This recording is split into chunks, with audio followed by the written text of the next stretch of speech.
Hello YouTube family, मी सुषमा। आमच्या black gold सिटीमध्ये खूप गरमी सुरू झाली आहे।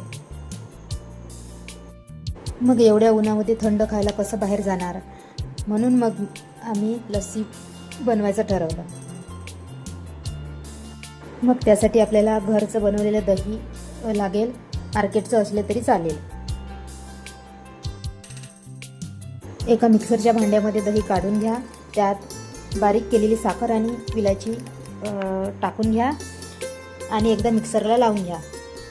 असामध्ये बनवलेली लस्सी भरावी आणि त्यात व्हॅनिलाची आईस्क्रीम टाकावी आणि त्यावर काजूचे तुकडे घालून आपल्या परिवारासोबत थंड थंड लस्सीचा आस्वाद घ्यावा। माझे व्हिडिओ तुम्हाला कसे वाटत आहे हे तुम्ही नक्की सांगा आणि माझ्या चॅनलला सबस्क्राईब, लाईक, शेअर करा। Bye bye, thank you.